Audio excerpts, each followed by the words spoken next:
Today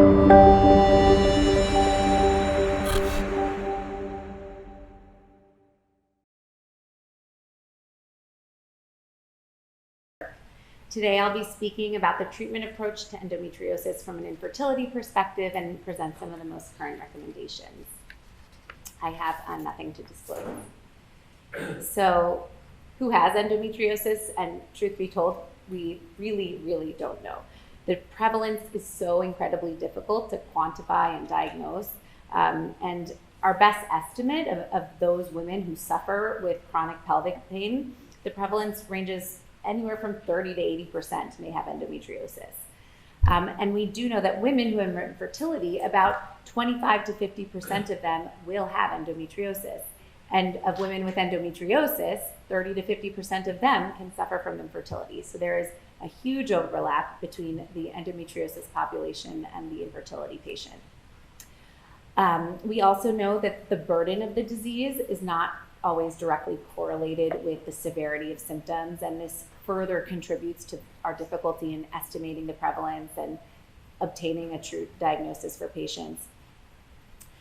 Some of the literature has shown that risk factors for endometriosis include low BMI, alcohol use, and smoking. Some studies suggest that there's a variation of prevalence among different ethnic groups, but this is all possibly due to healthcare disparities and, again, the difficulty in diagnosis, so it's very hard to make conclusions. In terms of diagnosis, we know that surgery is required for definitive diagnosis, that is, laparoscopy is the gold standard, but for our fertility patients, we really must consider the potential risks of the surgery versus what the benefit of that definitive diagnosis would be. Because as research has shown, for those patients who have very mild or asymptomatic disease, the therapeutic benefit of laparoscopy is minimal. Other ways that we can arrive at a presumptive diagnosis of endometriosis is to take clues from the history and the physical exam, such as asking about symptoms like cyclic pain, chronic pelvic pain, dysmenorrhea, dyspareunia, those who have on bimanual exam a fixed retroverted uterus, adnexal masses that are palpable, uterosacral ligament nodularity, or thickening or tenderness. And we can also use the transvaginal ultrasound to help establish a presumptive diagnosis when we note an ovarian endometrioma. However, peritoneal implants are often not seen on this type of imaging modality and make diagnosis difficult when we want to avoid surgery. And while we do have a staging system that's been established to communicate the extent of disease and it can help study different outcomes in clinical trials, unfortunately, the staging of endometriosis doesn't always correlate well with the chance of conception or success of fertility treatment following therapy. So it has very poor predictive value when we're trying to use it for treatment.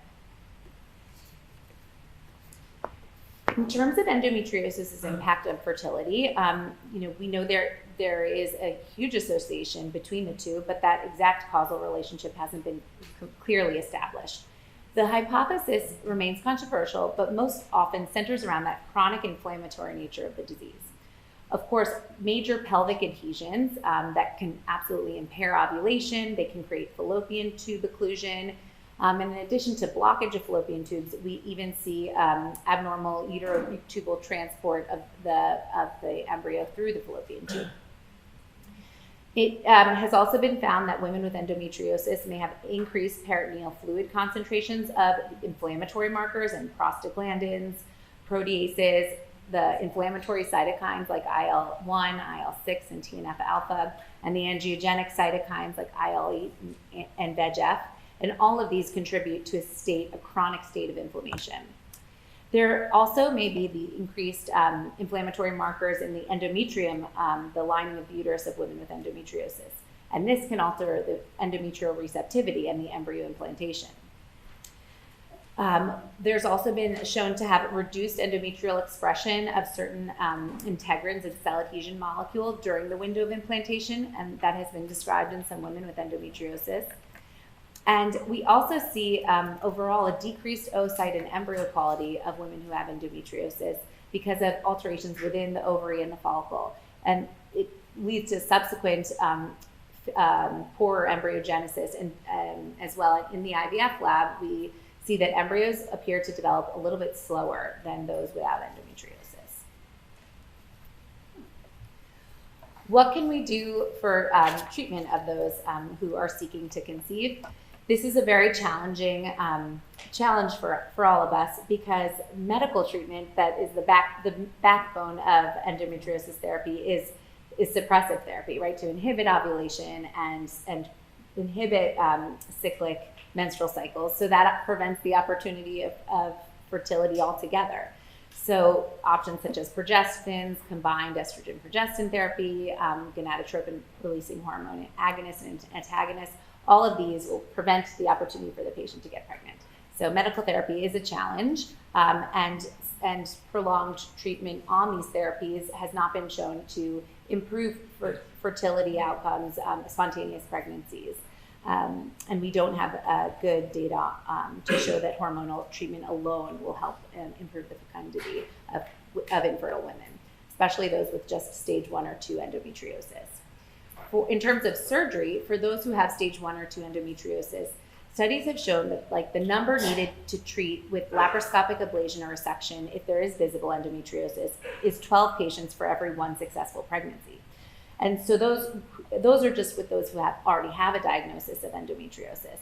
And given that 30% of asymptomatic patients with otherwise unexplained infertility will be diagnosed with endometriosis, the number of laparoscopies needed to be performed to gain an additional pregnancy is usually around 40 patients. So surgery for mild or asymptomatic disease is not often helpful to improve pregnancies. And with respect to severe disease, however, stage 3 or stage 4 endometriosis, some non-randomized study has demonstrated that cumulative pregnancy rates of patients who had been followed for over 2 years after their laparoscopy or their laparotomy did improve from 45% to 63%. This is a small study of 216 patients. Laparoscopic cystectomies of larger endometriomas, so over 4 centimeters, does appear to improve fertility, but it must be complete resection, not just the cyst drainage and coagulation, because there is a high rate of recurrence if not fully removed. Other observational studies that look into women with stage 3 and 4 endometriosis and no other identifiable infertility factors show that conservative surgical treatment with laparoscopy or laparotomy can increase the fertility. However, this must be balanced with the possible adverse consequence of risk of loss to some of the viable ovarian cortex. And after that first surgery, additional surgeries beyond that are rarely increase fecundability and can sometimes even reduce fecundability. Combination of both medical and surgical therapy together with either preoperative suppression medication does not have any evidence to significantly enhance fertility. Preoperative therapy may reduce intraoperative blood loss. On one hand, it might, on the other hand, it might reduce the size of the implant seen intraoperatively, and that could be making it more difficult to identify the lesions in the surgery. Postoperative therapy to treat any residual disease or microscopic disease has also not been proven to enhance fertility. So this is very disappointing and frustrating to not have good options here. However, if a woman is of younger age, under 35 years old, has very mild to asymptomatic endometriosis associated infertility, expectant management is very reasonable, or superovulation IUI can be considered as first-line therapy. It is a viable option. However, once a woman is 35 years or older, has more advanced reproductive age, or women who have been trying to conceive for quite some time, it is very reasonable to offer more aggressive treatment such as IVF and to consider more invasive treatment. A meta-analysis of observational studies found that women with endometriosis-associated infertility had lower pregnancy rates with IVF than those with tubal factor infertility.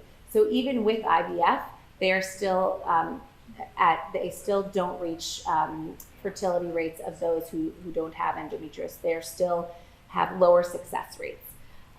There are significant decreases in fertilization and implantation rates and the number of oocytes retrieved in patients with endometriosis, unfortunately. However, although IVF results are lower than what we would hope, the IVF in itself can maximize the chances for those with endometriosis because your time to a live birth would be reduced and shortened by increasing your chances of pregnancy with IVF. In addition, if you do offer PGTA testing with the IVF, this can also reduce the rates of miscarriage or abnormal pregnancy for these patients. And it also affords them an opportunity to store embryos for future siblings if they do wish to have more than one child.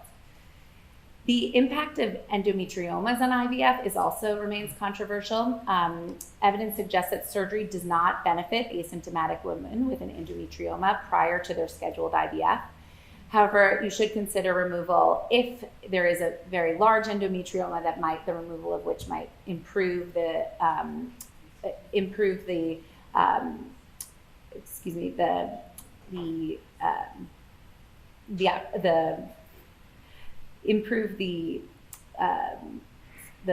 egg retrieval, the opportunity to reach the oocyte.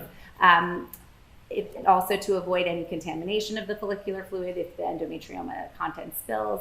But the disadvantages of that surgery to remove the large endometrioma can, oh, sorry. Is it the right side? Is it what? The right side. Oh, sorry. Yes, that's fine. Don't have a different slide. Thank you. So the disadvantages include surgical trauma, additional scar tissue, surgical complications, of course, and the cost of surgery.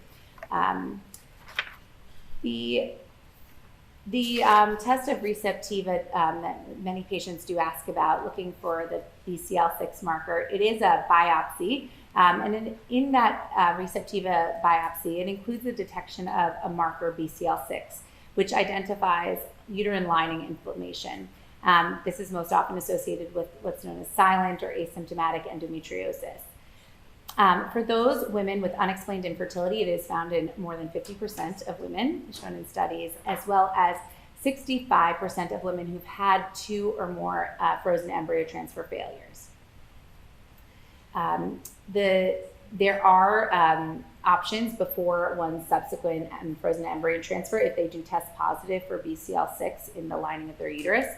You can offer them surgical laparoscopy to remove or excise any visible endometriosis, or you can offer them hormonal suppression therapy for 2 months, and that could be with depo-lupron, with letrozole, birth control overlap with letrozole. There are a number, or even oral treatment with Orlissa or elagolix for a period of about 2 months before the next embryo transfer. The studies with this BCL6 marker have shown that if it is left untreated, live birth rates remain around 11% with the embryo transfer. But after treatment, the probability of live birth can reach above 60%, which is equal to the probability of those that do not have BCL6. So it is very promising, and we do continue to use it routinely in the IVF clinic. However, there is a cost, of course, for this test. It's another month to get have the cycle, the biopsy done in the cycle. So many patients will opt to just go for the treatment and empirically just assume that they do have a positive marker without that definitive diagnosis. And I think that's very reasonable to consider for patients. So in conclusion, these clinical decisions in the management of endometriosis associated infertility are very complex. The observational data is incredibly conflicting. We do not have good research. There is much more that needs to be looked at in this field. When considering your patients, really to take into account her age, how long she's been trying to conceive, is she able to undergo IVF and a frozen embryo transfer, what are her symptoms and pain when deciding what's going to be the best course of action. And the benefits of surgery will really depend on the stage of endometriosis and if there is like a large endometrioma that may impact future egg retrieval. It is very reasonable to offer ART, especially in those who are of advanced reproductive age or have stage 3 to 4 endometriosis, especially given their family building goals.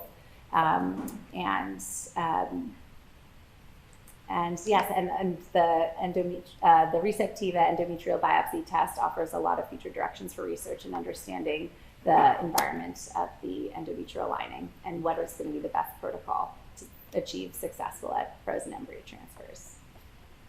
Thank you. Thank you so much for your time. Apologies again for the delay. I can welcome any questions at this time or later after the next presentations.